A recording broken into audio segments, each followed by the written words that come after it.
আচ্ছা, তোমরা কি চাইছো তোমাদের বন্ধুদের সাথে চুটিয়ে আড্ডা মারতে আর নিজের প্রিয় মানুষের সাথে একটু কোথাও ঘুরতে যেতে? তাহলে তো তোমাদের এই ভিডিওটা আজকে দেখতেই হবে। কারণ এই ভিডিওতে তোমরা তোমাদের বন্ধুদের সাথে কোথায় আড্ডা মারবে আর কোথায় নিজের প্রিয় মানুষের সাথে ঘুরতে যাবে সেটারই সন্ধান রয়েছে।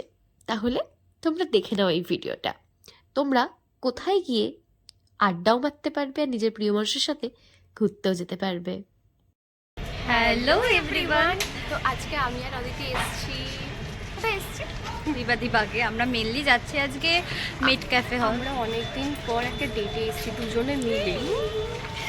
কতদিন আসি না, সেই লাস্ট কবে লাস্ট আগের বছর, তাও পুজো দিতে গেছিলাম। আমরা এরকম ঘুরতে অনেক মাস বাদেই বেরোচ্ছি আমরা। অনেক মাস মানে তুই কি বলবি, জুলাইতে বেরিয়েছি আমরা লাস্ট দুজন একসাথে। হ্যাঁ, ঘুরতে বলতে তাছাড়া পুজো দিতে গেছিলাম, কিন্তু ওইভাবে বেরোতে পারিনি। পুজো দিয়ে চলে এসেছিলাম বাড়িতে। হ্যাঁ, বেশিক্ষণ থাকতে পারিনি। তো ঠিক এখন আছে, আমরা যেখানে যাচ্ছি সেটা গেলে তোমরা দেখতে পাবে। তো চলো দেখা হচ্ছে ওখানে। তো আমরা চলে এসেছি মিট ক্যাফে হলে। আর আমরা মিউজিয়াম। কোনো গন্ডগোল হবে না, হতে পারে। রং সামনের হচ্ছে দিকটাই বন্ধ। আজকে। হ্যাঁ, রং হচ্ছে। আমরা পিছন দিক দিয়ে ঢুকছি, দেখাচ্ছি। দেখাতে পারবো না। মানে ভিতরটা ফটোগ্রাফি ভিডিওগ্রাফি অ্যালাউ নেই। বলে কি খুব জোরে দিচ্ছে, এখান থেকে দেখা যাচ্ছে। সুন্দর লাগছে, রং করছে নতুন করে। দেখা হচ্ছে পরে। তো আমরা ফার্স্টেই চলে এসেছিলাম বিবাদীবাগ স্টেশনে। ওখান থেকে একটুখানি হাঁটা পথেই হচ্ছে মেট ক্যাফে হলটা। এখানে পার পার্সন টিকিট প্রাইস হচ্ছে 20 রুপিস করে। আর এখানে হচ্ছে তোমাদের ভিডিওগ্রাফি অ্যালাউ ছিল না, তো আমরা বেশি ভিডিও কিছু ক্যাপচার করতে পারিনি, বাট যেটুকুনি পেরেছি করেছি। আর এখানে যারা হিস্ট্রি স্টুডেন্ট তারা সে তো মজা পেয়েই যাবে, আর তাছাড়া অন্যান্য যারা তার বন্ধুদের সাথে আসতে চাই তো আসতেই পারো। এখানে খুব অ্যাস্থেটিক্স কর্নার্স রয়েছে যেখানে তোমরা অনেক অনেক ফটোস তুলতে পারবে। দেন আমরা মিট ক্যাফে হলে ঠিক অপোজিটে মিলেনিয়াম পার্ক, ওখানে চলে গেলাম। আর ওখানে গিয়ে তুমি তোমার পার্টনারের সাথে বা তুমি তোমার বন্ধুদের সাথে খুব খুব খুব মজা করতে পারবে, গল্প করতে পারবে, আড্ডা দিতে পারবে।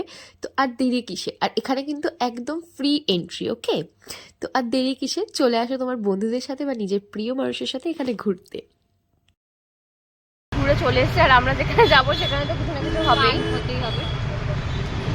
অপোজিটেই কিছু একটা আছে। হ্যাঁ, একটা পার্ক আছে বা সামথিং কিছু, ওখানে গিয়ে আমরা বসবো, খাবো। আমি আজকেও রান্না করে নিয়েছি। বড় হয়ে গেছে মেয়ে। তো সো হোয়াট, আমরা দেখারই জিনিস। গিয়ে দেখা হচ্ছে। তো আমরা এখন খেতে যাচ্ছি, খাওয়ার লোকেশন আমাদের এতক্ষণ পর মনে পড়েছে, আমরা ওখানে গিয়ে হ্যাজাচ্ছিলাম, লিটারালি গল্প করেছি, টাইমও ভুলে গেছি। প্রায় 4টে বাজে, আমাদের 5টা মতো ট্রেন। আমরা কোথা দিয়ে যাচ্ছি দেখ। বাবা গো, গাছের তলা ফলা এইসব দিয়ে যেতে হচ্ছে। বুঝতে পারছি না জায়গা। খেয়ে নি তারপরে খেয়েছি, একটুখানি খেয়েছি। ও পাস্তা বানিয়ে এনেছিল, সেটা খেয়েছি। বাট এখন লিটারেলি খিদে পেয়ে গেছে। এখন আমরা জায়গা খুঁজে যাচ্ছি, কি করবো জানি না। এখন ঠিক করে হাঁট। দেখা হচ্ছে। আমাদের খাওয়া দাওয়া সব কমপ্লিট। খাবার হজমের জন্য একটা টিপস নিয়ে নিই। এরপর খিদে পেলে আবার চিপস দরকার, সেটা আমি কিনে নিয়ে এসে এই ল্যাপটপটা এসে বসে পড়েছিল, আমি কি আনতে গেছিলাম। যাই হোক, জানি ভেতরে পার্কের কিছু আমরা দেখাতে পারিনি, কারণ আমরা ছ্যাবলাচ্ছিলাম তখন, গিয়ে যাচ্ছিলাম। আমরা এত সুন্দর টপিকে গল্প শুরু করে দিয়েছি, তারপরে আর টিপস দেওয়ার কথা স্বাভাবিক মনে থাকবে না। কোল্ড ড্রিঙ্কসটাই ফেলে দিল। ওয়াও, যাই হোক, হতে হয়। অনেকদিন পর আমাদের দেখা হয়েছে। অ্যাটলিস্ট আমরা ডেটে বেরিয়েছি। কতদিন পর লাস্ট সেই পুজো দিতে গেছিলাম, তার আগে জুলাইতে। না আমরা বেরোবো আবার। কবে বেরোবো জানি না, কবে আসবে জানি না, মানে কবে বেরোবো জানি না। তো আজকের ভিডিওটা অবধি তোমাদের সাথে দেখাচ্ছে নেক্সট একটা।